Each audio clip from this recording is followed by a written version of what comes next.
My name is Steve Edwards. I'm with the Institute of Politics. It's my pleasure to welcome all of you here to the Rockefeller Lounge at International House, and to thank our great hosts and colleagues here at iHouse who have hosted so many terrific events over the course of this year for us once again. The IOP, this is the last event we'll be doing here for this academic year at iHouse, but we look forward to many more in the year ahead. Tonight we feature Micah White, and we're thrilled to bring him to campus for a conversation that we've titled Power to the People, How to Mobilize a Movement. Some of you may know Micah from his book that has gotten a lot of acclaim and been the focus of conversation, not just here in the US, but around the globe, entitled The End of Protest, A New Playbook for Revolution, a book that he mentioned, not surprisingly, has gotten even more interest in the months since the presidential election here in the United States. He will be signing copies of his book immediately following our program here, which will be available for sale as well on the table immediately to my right. Before I turn things over to Reena to formally introduce Micah and have Micah take the podium here, I just wanted to highlight two other events that are coming up as we wind down this academic year. On Wednesday the 24th, so this Wednesday, Alfredo Corchado, who is a fellow in residence here at the IOP this quarter, will be hosting a discussion focusing on the central question of Mexican Americans in the fabric of life in the United States, profiling the examples of several individuals from his forthcoming book. It promises to be an excellent conversation and a timely one. That'll take place at the Cloister Club. And then Friday the 2nd, we will be at Max Palevsky Cinema as we close out our academic year during Alumni Weekend with a conversation between David Axelrod and Republican Senator Tom Cotton. That'll take place at noon at Max Palevsky Cinema. You can find out more about both of those events and register on our website at politics.uchicago.edu. Bit of housekeeping. Now is a perfect time to silence your phones if you haven't already. This is also a good time to remind you that we'll take your questions during the Q&A here this evening. Mike will field those questions directly from the podium. We'll pass microphones around to you so we can get you on mic. We'll prioritize students for the first couple of responses, but we invite all of you to participate with your questions. Just when you do, please keep them short and to the point so that we can get to as many of you as possible. All right, with that business done, let me formally introduce Reena Slavin, who's a second year in the college. Reena is majoring in economics and is an intern here at iHouse, so we're delighted to welcome you to get us started this evening. Thanks so much. Thank you.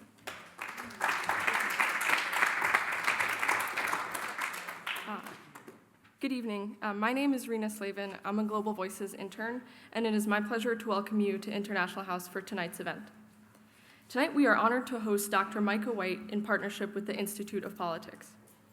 With 2 decades of nationally recognized work and a recently published book entitled The End of Protest, A New Playbook for Revolution, Dr. White is one of the most prolific activists of our time. Dr. White is known for his role as the co-founder of the Occupy Wall Street movement, his work as editor of Adbusters, and his critique of clicktivism, the online social media-driven branch of activism. Today's discussion will focus on the future of activism and will question the efficacy of protest as a medium for enacting social change. Please join me in welcoming Dr. Micah White.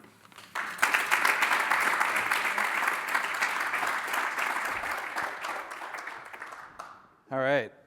Wow.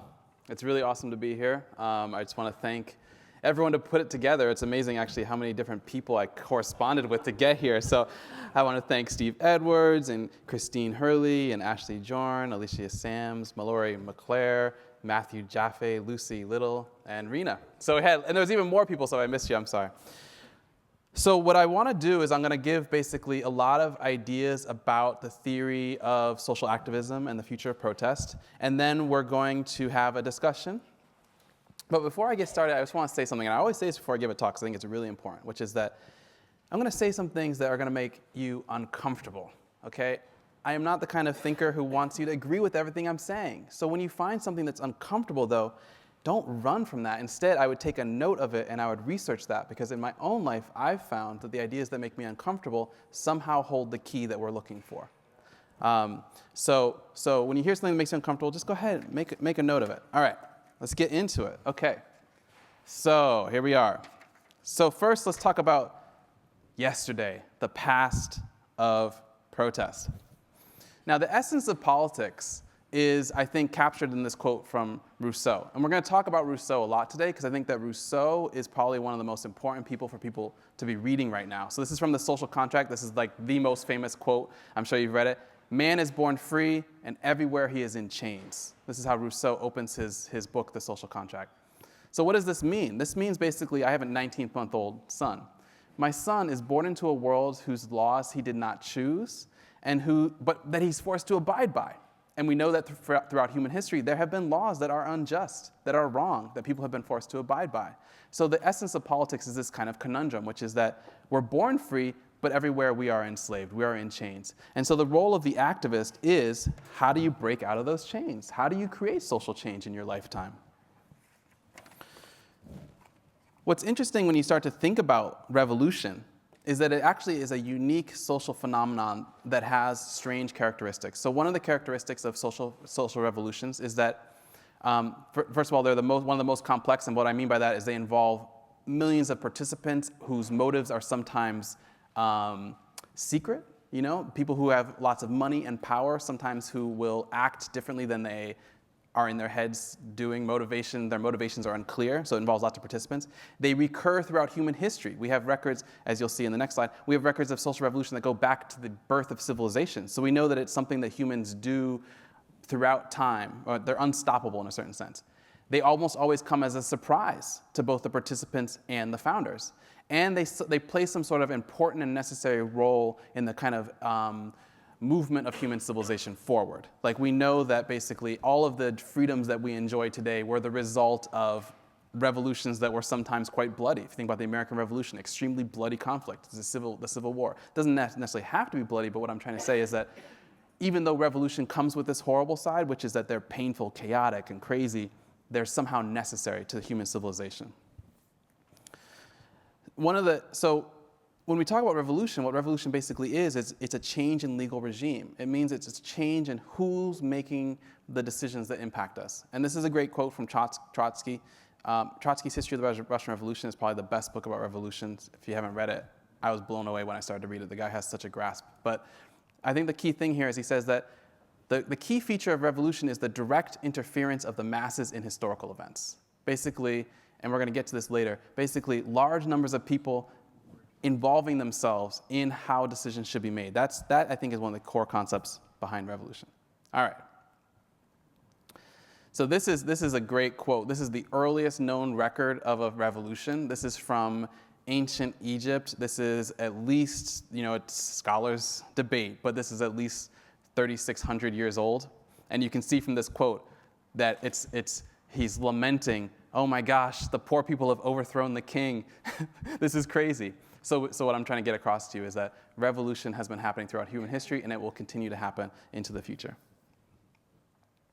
Okay, so immediately preceding Occupy Wall Street, there was this kind of rising number of social protests around the world. I'm going to tell you briefly, very briefly, the story of Occupy Wall Street. So in the years up to Occupy Wall Street, starting in 2007, 2006, we saw these escalating numbers of social protests. And at the time, I was working for a magazine called Adbusters. And at Adbusters, we were an anti-consumerist, anti-capitalist magazine. And we were watching the revolutions erupt in the Arab world with the Tahrir uprising happening in 2011. And then those uprisings, they spread to Spain. And the people of Spain went into their squares and they started holding these consensus-based assemblies. So how we created Occupy Wall Street is that we sent, the founder of Adbusters and I sent an email to our network saying basically, if we can combine the tactics of what's happening in Egypt, which is to go to a place of symbolic importance, and if we can combine that with what's happening in Spain, which is the idea of holding these consensus-based assemblies, and if we can do that in Wall Street, then we'll kick off a kind of revolutionary awakening. And within 24 hours of sending out, this is the poster that we released, and then we released a tactical briefing next to it, of sending out this poster, activists in New York started organizing independently. They took the idea up. They adopted the hashtag, they adopted the date, and they adopted the tactic. And at the very top, you see, it says, what is our one demand? And that idea is what plagued Occupy, the entire movement, because they were never able to make a demand. But even that problem of making a demand, we had prefigured into the very concept of the movement.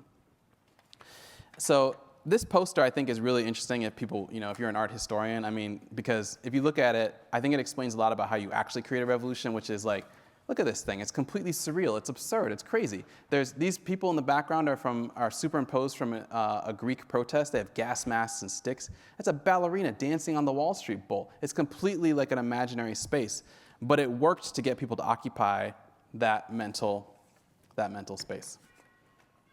So later we're going to talk about, well, why did Occupy fail and stuff like that. But we're going to do the theory first. So I think it's really important to understand that unless you have a theory of what creates social change, you will never be able to create social change.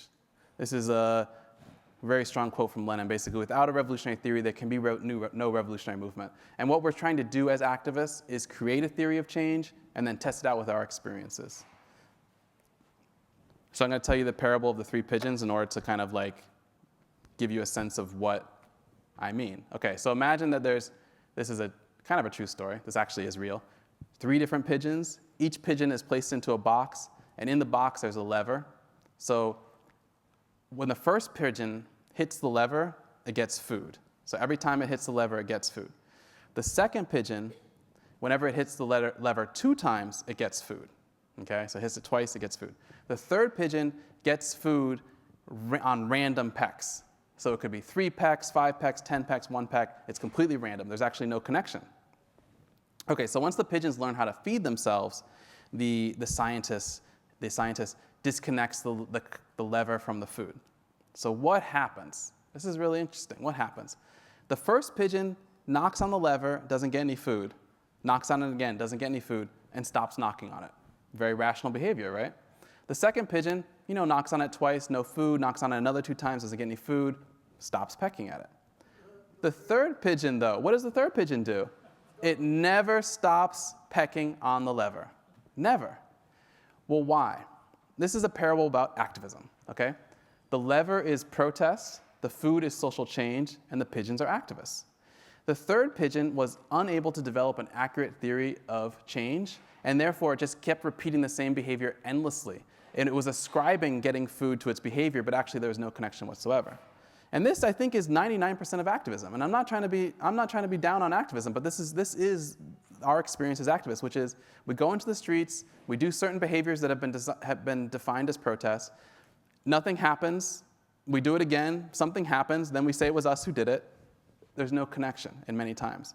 So as activists, we want to at least become the second pigeon, which means that we at least want to be the one who knows, okay, not every time I protest is it effective, but I know when my theory of change needs to be adapted and changed. Okay. It's I'm telling you, I'm going to give you a lot of ideas about social protest, and we're going to have a discussion. Okay. So this is what I call a unified theory of revolution. And I want to run through this really quickly because I think this will help you all kind of expand how you think about protest. So if you think about social revolution, it's really a process that involves humans and the natural world. And if you kind of diagram it out, on the bottom side of the diagram are theories of revolution that say revolution is a natural process. So it's something that involves the physical reality that we inhabit. On the top are theories of revolution that say, no, revolution is a process that involves the immaterial world, the spiritual world. On the left are theories that say revolution is a process involving humans, and on the right are theories that say revolution is not a process involving humans, okay? And this results in 4 different theories of revolution, which I think capture basically the full spectrum. And before I run through these, I just want to say that they are all true, okay? I'm not saying any of these are false, they are all true. Let's start with the most common theory of social change, of revolution, which is called voluntarism, captured beautifully in this protest. These people are in France. This is being organized by John Jordan, who's he's a very famous activist who invented like the rebel clown army tactic. If you guys have ever seen people dressing up like clowns at protests, this guy invented that. So these protesters are using direct action. What they are doing is they are on their way to marching into one of the biggest like coal plants, and they have put on special outfits with pads and everything, and they're going to shut it down. And they did shut it down. The coal plant stopped polluting for like 24 hours or something like that, and then it started polluting again. But the point here is that that's the mindset of the voluntarist activist, which is that I can do it with my body. We need to get into the streets. Okay, there's another option though, which is that revolution is a process involving humans, revolution is a process not involving humans, but involving the natural world. And this is called structuralism. If anyone, we're kind of familiar with this from like Marxist historical materialism. This is a graph called the J curve. And what this is one person's theory basically saying that, at a certain point, the gap between what you want and what you're getting becomes so high that people go into the streets and they riot. And here's a more complicated version of it, more refined. This is by social researchers in 2012. And they found that at a certain point in food prices, they found out that food prices predict the advent of a revolution more than any other factor. So this is a chart of food prices, and those red lines are revolutionary or protests, basically riots, and the number in parentheses is how many people died. so their point is that basically if you want to know when a revolution's coming, check the food price. The food price is a composite index put together by the UN. See, so the point here is, and most important thing here is that the food price in this case, the spikes in the food prices, and the last one that triggered the Arab Spring and Occupy Wall Street was caused by climate change that impacted the sugar prices. See, so it didn't directly have anything to do with humans. Okay, now there's another theory, which is that revolution is a process involving humans, but not the natural world. Here's Marianne Williamson's way of saying it. The way to change the nature of your experience is to change the nature of your thoughts. Basically, if you want to live in a brighter, happier, better reality, work on what's inside your head. And this we kind of know because, like if you have broken up with your girlfriend and you're walking down the street and all the trees are crying and the plants, everything's sad around you, we do know that our internal reality has some sort of impact on the exterior reality that we engage in. So under this theory of revolution, don't protest, meditate. Okay? They're all true. Now we're going to go to the most controversial theory of revolution that no one wants to talk about, which is, what if revolution is a process that doesn't involve humans and doesn't involve the physical reality?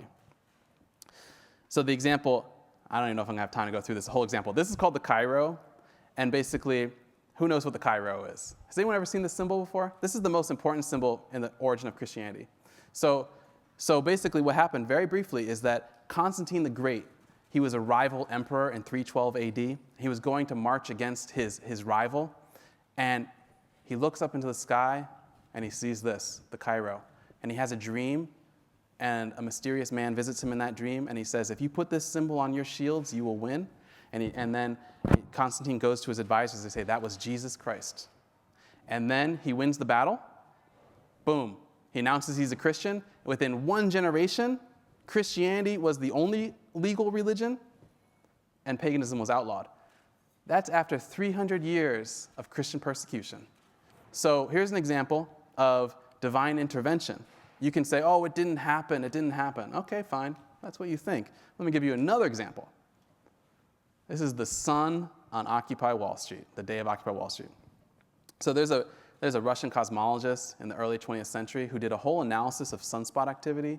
The thing about the sun is that there's this 11-year cycle where there's greater and fewer numbers of sunspots on our sun. And he found out that revolutions tend to occur during periods of peak sunspot activity. That's really weird. Okay. Obviously, the sun is not something that we as humans can control. Unless maybe, I don't know, maybe. Okay, so sounds absolutely crazy. Stalin sent him to the Gulag because his theory was against that structuralist approach to social change. He was sent to prison for it. But look, this is the sun on the day of Occupy Wall Street erupting in a record high number of sunspots. I'm not kidding you. This is real, okay? So all of those lighter colors you see are the sunspots. And if you take a picture, if you went on the website right now, this is from NASA, if you went on the website right now and looked at the same picture of the sun, you would notice that those white spots are not there because we are in a period of low sunspot activity right now. So this results in 4 different theories of social change. The most important basically is voluntarism means human actions create revolution. Structuralism says, no, it's forces outside of our control. Subjectivism says, change your inner reality. And theurgy, or theurgism, basically, which means sorcery in ancient Greek, basically means, no, it's some other divine intervention in our lives. So this is just a lead up to kind of expand how we think about social protest. So social movements are basically created out of a contagious mood, a new tactic, and a willing historical moment. And that willing historical moment is something outside of our control. So what I'm trying to say is that all four theories are true. The truth of them varies, the proportion of them varies throughout human history. So I think that during the Russian Revolution, I think a voluntarist structuralist approach to social change was not only accurate, but effective at that time. But it might be that we live in a time where another approach, maybe subjectivism or theurgism, could be more effective.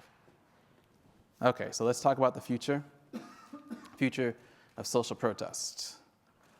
So this gets at this question that lately has been just obsessing me, which is why do protests fail? Sometimes, so I met this person and she said, my sister-in-law is a public defender on death row. And her sister-in-law has been there for 20 years and has never won a case. All of her clients have been killed, okay? And I was like, God, that is the experience of activism. I mean, how many protests do we go to endlessly and they just don't work, right? Well, why don't they work? Why don't they work? And this is kind of what I've been thinking a lot about. Is it because of, here I have some of the most common explanations. Is it because of police repression? Is it because those darn police, they're just so good at cracking down on us? Look, no, it's not because of that. How do we know it's not because of that? Perfect example, the Russian Revolution. If you read Trotsky's history of the Russian Revolution, you will discover some interesting things, such as Lenin's secretary was a police informant. Several of the leading members of the Bolsheviks, the highest level of the Bolsheviks, were police informants. Also, the Russian Revolution happened so quickly that the revolutionaries captured the files of the secret police, and they discovered that the Tsar had created the world's most efficient spy operation to track them down and hunt them down. The revolution still happened. So a lot of activists today who like to complain about how bad it is, I'm like, dude, seriously? No. It's a joke. It's not because of police repression that we're losing. Or is it because the protests aren't big enough? Again, no, we've had plenty of big protests. February 15, 2003, we had protests around the world on the same day. Is it because they're not disruptive enough?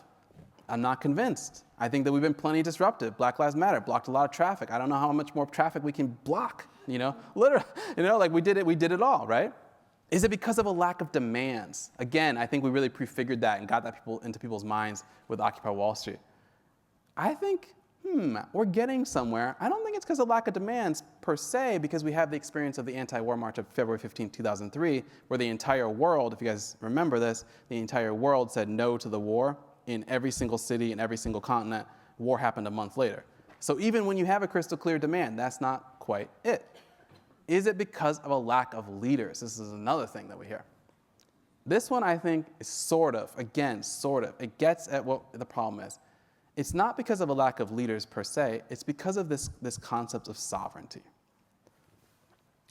So we're going to go back to Rousseau, because I think Rousseau is so important. So basically, Rousseau said, he defined sovereignty basically, to inhabit the territory is to submit to sovereignty. So just by living in Chicago, you submit to the laws of Chicago, okay? Sovereignty has an interesting structure, which is that it is the highest authority, okay? So the sovereign is, there's no higher authority, like in America, there's no higher authority than our federal government. And since we don't recognize a global world government, there is no higher authority than each nation state's federal government. But it has this interesting characteristic, which is that it faces outward towards all rivals. Basically, if Mexico tried to extend their borders into America, we would go to war over that. And also it extends inwards towards all rivals. So if I try to start a social movement that wants to take control of the US government, for example, the US government will fight back to maintain its sovereignty. So this, I think that what I'm trying to say is, I think at the essence of why protest is failing is because it's predicated on this notion that you can derive sovereignty through your collective behavior in the streets. And what I'm saying is, I think that is no longer true. I think that you cannot I don't think that people can assert authority over their governments or attain sovereignty over their government through collective manifestations in the street.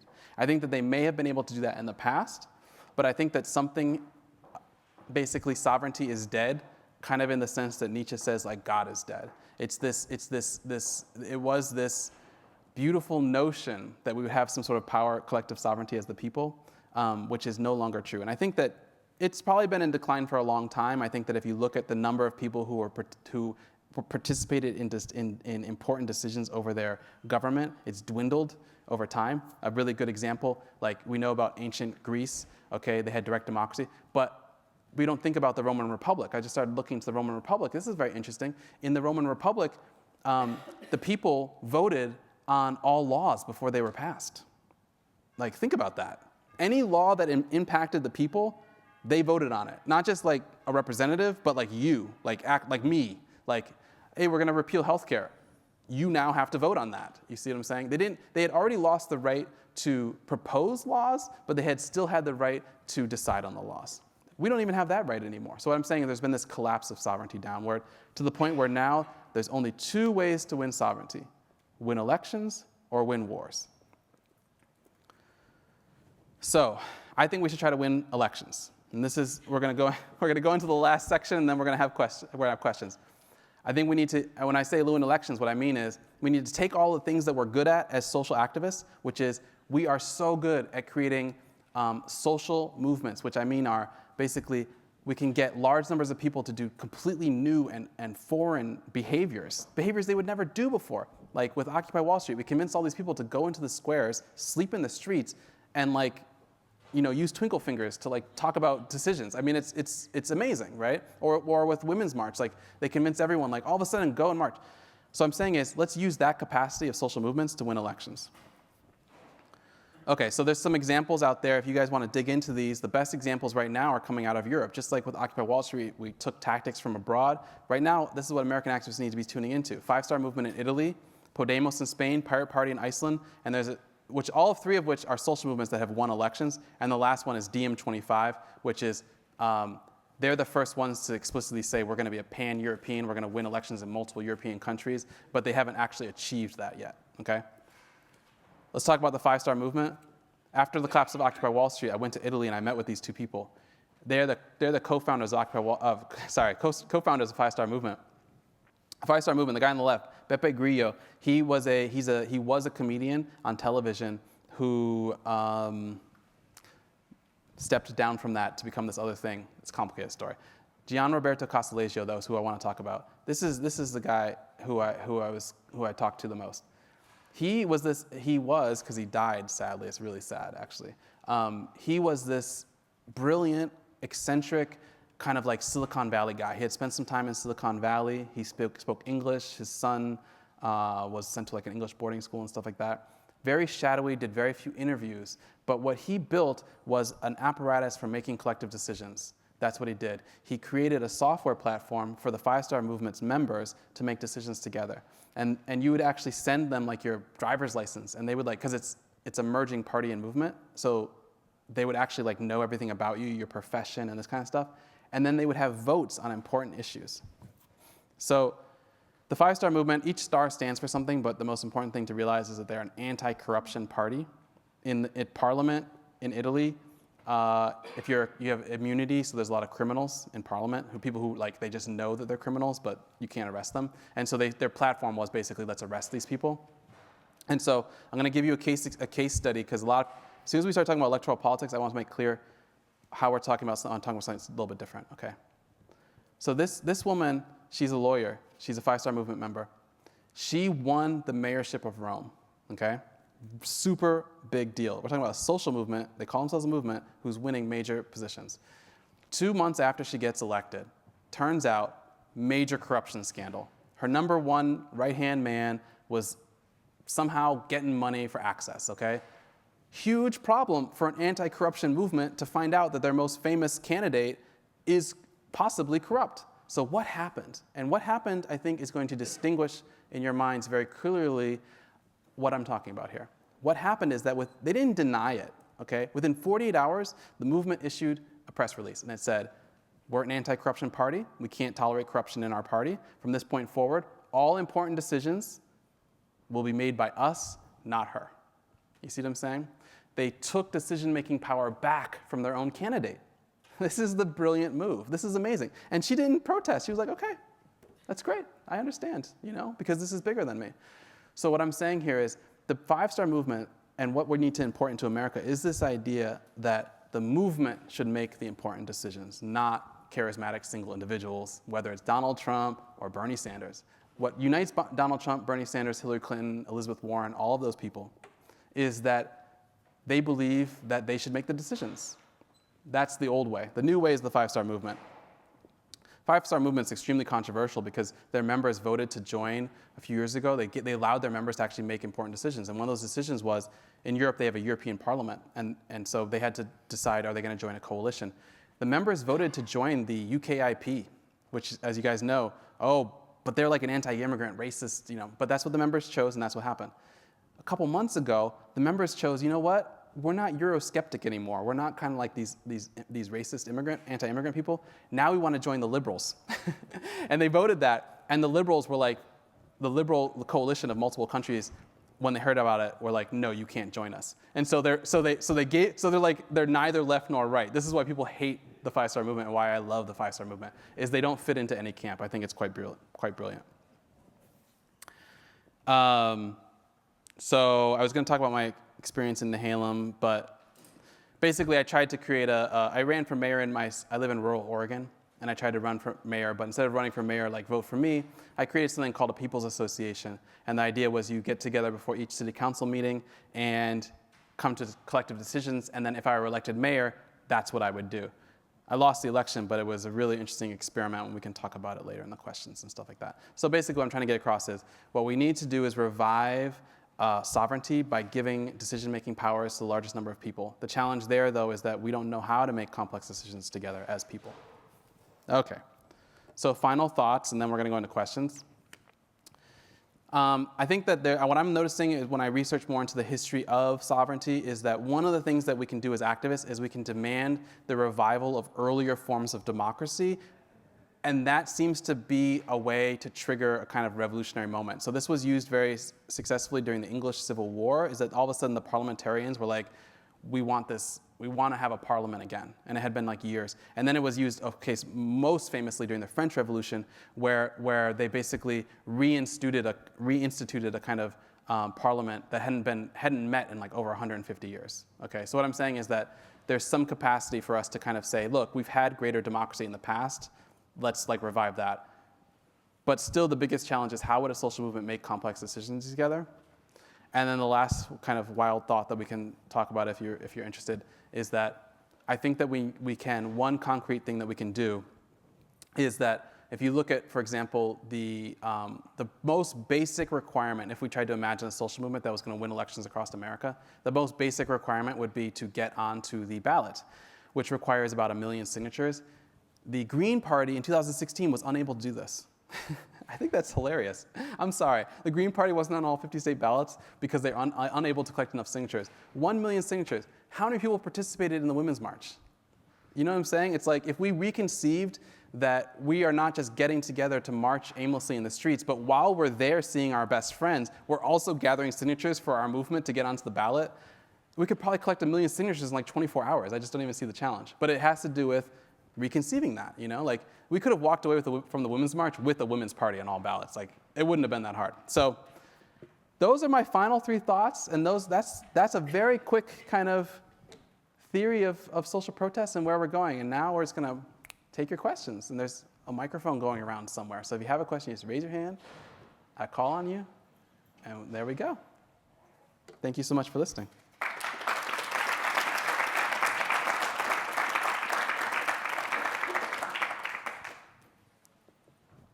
Here's one.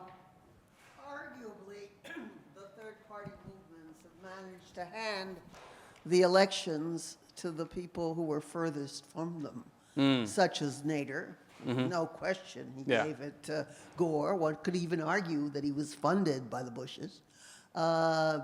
Stein got more votes than Trump won by. Yeah. What the hell is that all about?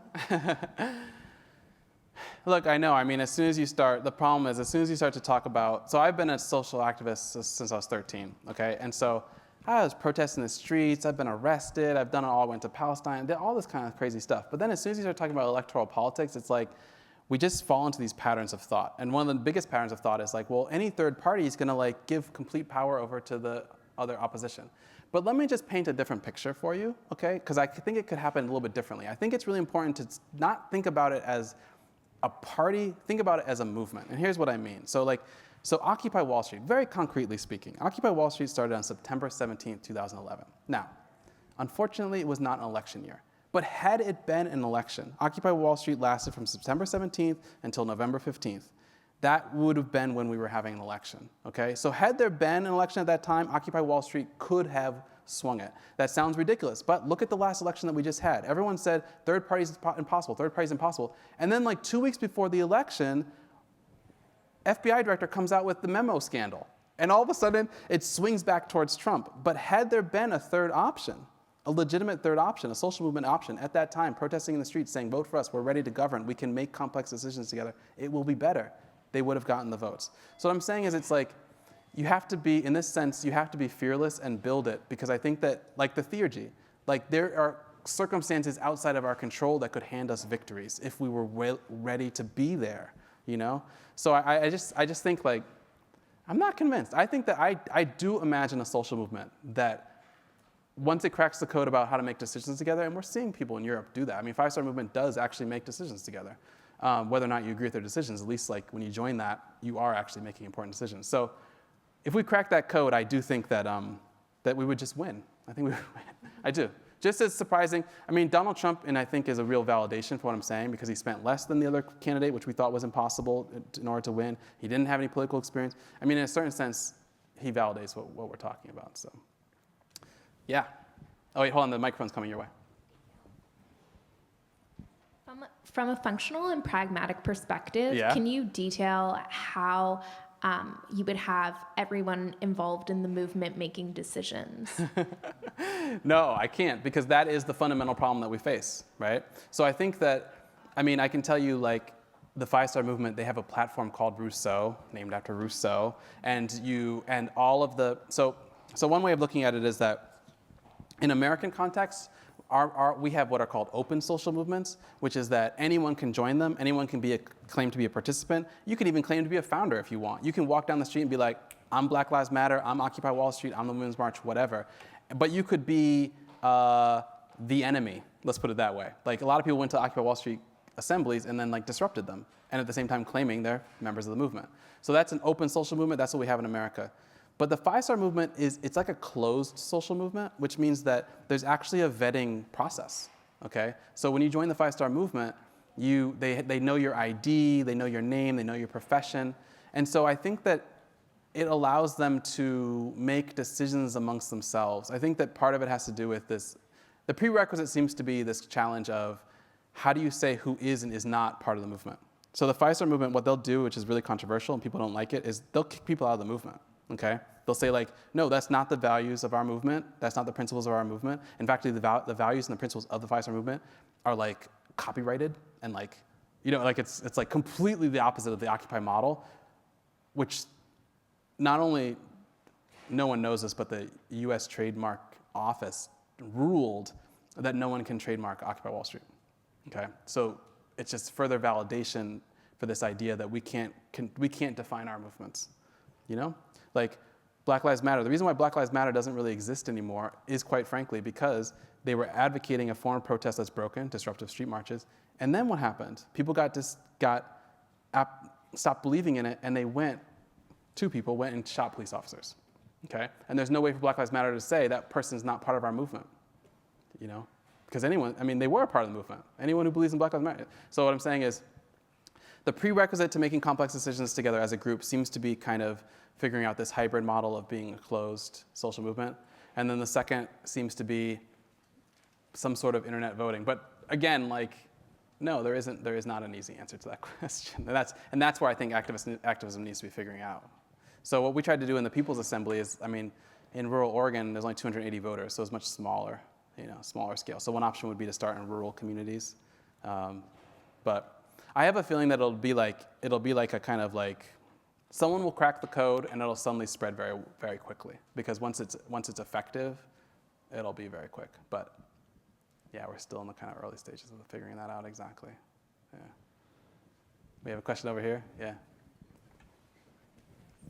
What do you think are the risks to that sort of collective decision-making? And then given those risks, do you think it's better to try and institute some sort of party, like you were saying about like your wild idea? Yeah. Or do you think it's worth waiting until you've figured out how to make those sort of collective decisions Yeah. before doing that, right? Yeah. Do you treat the kind of Yeah. like change in the Well, this is like, okay, so this is one of the things I think that's really hard, because I think I call myself, I say like I'm post-ideological, which means that a lot of the left is obsessed with having the proper ideas and the correct ideas, okay? And there's a kind of a leftist fetish or obsession with that believes, or just, it's our theory of change on the left, which is basically, first we shall write the great manifesto. Once the manifesto has been read by everyone, agreed to by everyone, we will win, because the manifesto will just be so brilliant, you know? And so like, I think that for me, I understand the risks of saying, look, our movement, I mean, the 5-star movement has 5 stars, each star stands for something. So they did define it, you know? But for me, I think I'm more interested in this other challenge of like, literally throwing decision-making power to the greatest number of people and then just seeing what happens, and like, not being obsessed with, are they gonna make the right decisions and all this kind of stuff.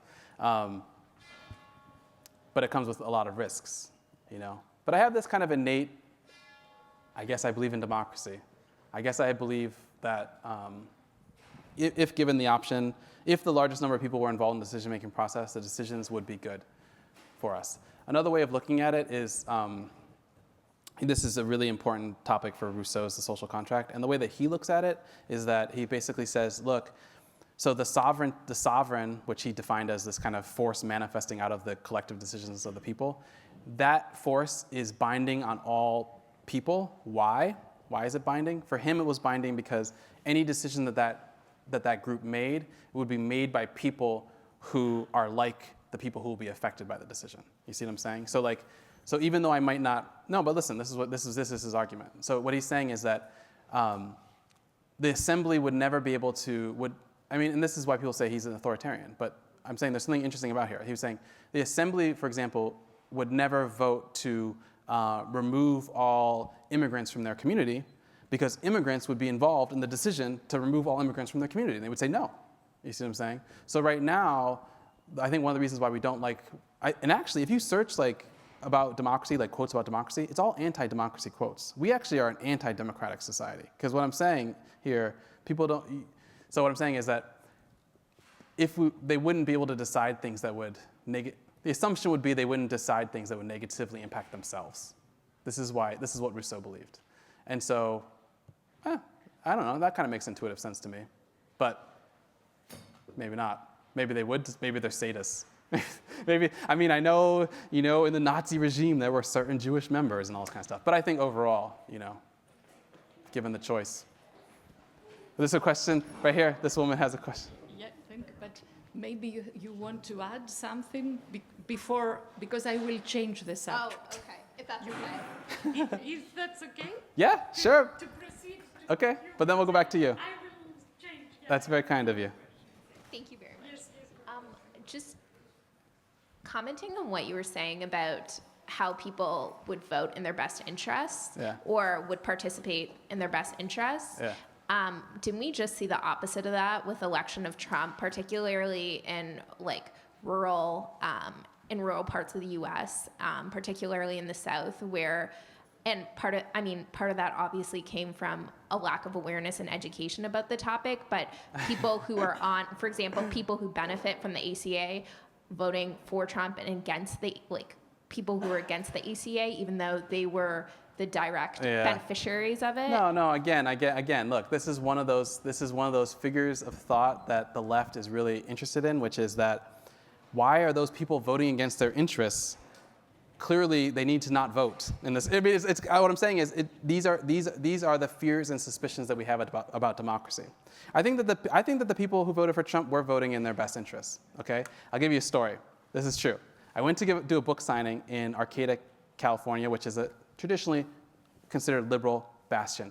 And this woman comes up to me afterwards, and she says, I don't think anyone else here agrees with me. I'm a deeply conservative Christian, and I want Trump to win because he's going to destroy America. That's what she said to me. She had an apocalyptic Christian mentality, and she knew that Trump would destroy America. And that's what she told me. And this was, I'm not kidding you, this was like in April of 2016. So this is months. I thought Trump was not going to win until like the night he won. So I was like, oh, that's a funny, crazy woman who said that. She was right. So what I'm saying is maybe people are so sick. I live in rural Oregon, okay?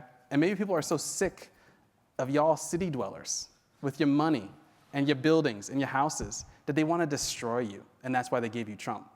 So what I'm saying is there's another way of looking at it. And so I don't agree with that, but also, I mean, again, like this gets like into so much Rousseau stuff, but Rousseau also he distinguishes between, this is really helpful, he distinguishes between the general will and the particular will, and he talks about how the people often will vote for things that aren't right when given a particular question, like if we were to vote, should we paint this room a different color? He would not agree that we would come to a good decision. But if we said, more generally speaking, should rooms be painted a pleasing color? You know what I mean? Like when we try to focus on the particular, we mess up. He had this whole theory about that. So that might be part of the answer too. But yeah, I'm deeply skeptical of this kind of like, we gotta throw away our leftist assumptions. I mean, I'm still on the left, but I mean, come on, Okay. So, yes. So I can't agree more that protests are only a massive psychotherapy.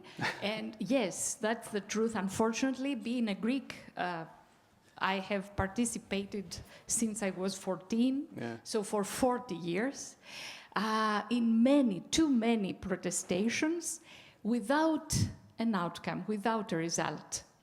So, except of all the bombing and the tear gas and all, first, I want also to tell that Constantine, the theurgy, well, he was not a revolutionary. He was the bloodiest emperor ever. Okay, yeah. Okay. No, but okay, go ahead. Okay, go ahead. Yeah. Anyway, now I want to ask, to your opinion, why the revolutions create, some revolutions are successful. Yeah.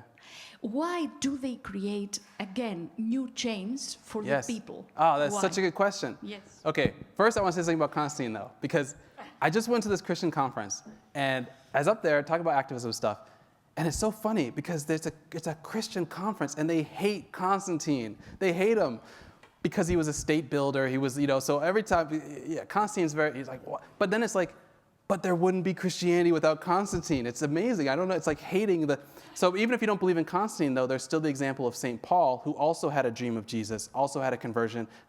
At the time, he was a major persecutor of the Christians. He's on the way to persecute more Christians. He sees Jesus. He falls blind.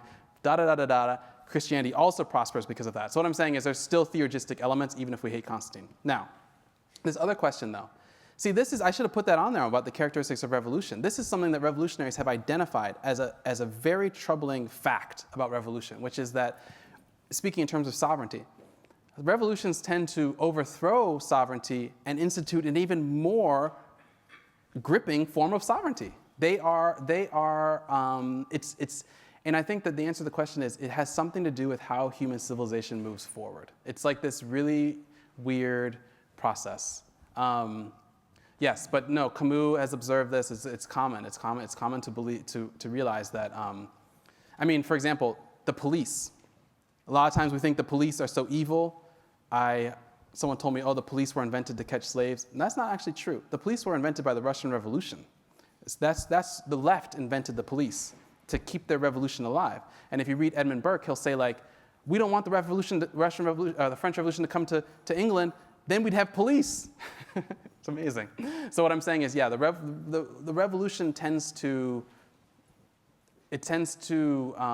liberate and enslave in this weird double motion. But it's somehow necessary. There is no purely good revolution. That's why it's one of the most complex and dirty forms of.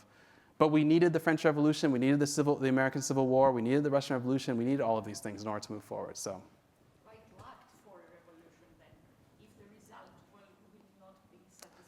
It's like saying, why would you get a surgery? That's going to hurt, you know, because you need it. You know, that either this reality will kill us or the next one might hurt us, but you know what I mean? It's the pharmacon. It's the classic.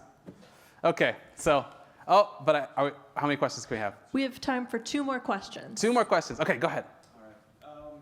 You had mentioned election of wars as the 2 ways to create revolution. Yeah. What about economic boycott?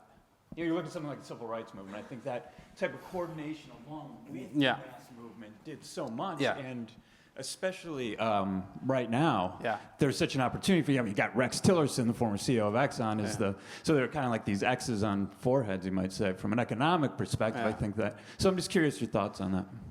Okay. Well, I worked at Adbusters for many years, and we advocated very strongly consumer boycotts and all this kind of stuff. So, okay. Let me first say that every tactic that we have has its origin, and the economic boycott, I just learned, interestingly enough, what was invented, or the first major use of it, was in ancient Rome. The people left the city and went to the mountain. Yes, this is true. And in order to get them back, because all the rich people needed them, literally, it was like a general strike to a degree that no one had ever seen before in their life. The rich people said, okay, fine, you can have an assembly and we'll listen to what you say. And then they had to fight again to have those laws be binding. So yeah, there are examples in human history but this is the entire population, okay? So what I would say to you is, it's one of the obsessions of leftist activism is about voluntarism, and voluntarist thoughts always start like this. They say, if everyone did this, then change would happen. Anything that's predicated on everyone doing a certain behavior, I'm suspicious of. I'm sorry. But I mean, what I'm saying, you shouldn't just believe me, you should investigate. So if you're interested in this, you should dig deeper. Another one to look at is there's a really good, I think it's Jack London's story about a general strike in San Francisco that he imagines completely insanely, where everyone stays home and then the rich people starve and all this. He imagines it to its fullest. I think what I'm saying is the general strike is actually extremely violent, and it's usually, the reason why the stores are closed is because if they're open, they get their windows smashed. It's not this idyllic thing that So no, but I do not think you can attain sovereignty through a general strike. You might be able to use a general strike combined with electoral strategy in some way or something like that, but it itself, no, it will not be enough. There is nothing in our Constitution that says, all the workers stayed home, let's give them, Well, I'm not necessarily workers staying home, but I'm saying point of purchase decisions. So, we are I don't know. voting with your dollar. Look, there's a million different ways of protesting, but what I'm saying is, it alone wouldn't do it. You could combine it maybe, There's lots of different things. We can combine it. It'd probably be very effective at winning war and, winning elections. We can combine it, but. All right, one more question. Did you have a question? Okay. I have actually a comment on your comment. Okay. Your point was that the people in government making decisions are going to watch out for the people out there because they're already represented in the government. And the example you gave, which I think is incorrect, is that there were Jews in the Nazi government. There were none. There were some people whose names sounded Jewish, like Rosenfeld, but he wasn't Jewish. Rosenberg. There were definitely Jews. Who? Rosenberg, they say He's not Jewish. It's a German He killed name. everyone with his name. Pardon? Anyway, when he moved into the occupied territories, he killed everyone with his same last name. What makes you think he's Jewish? That he killed everyone with his same last name. That he identified people with his own last name as being Jewish and killed them. And therefore that proves that he's a Jew.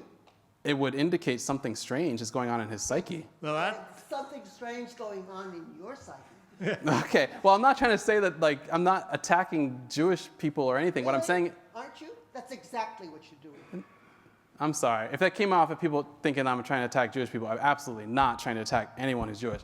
I'm saying that in the early years of the Nazi movement...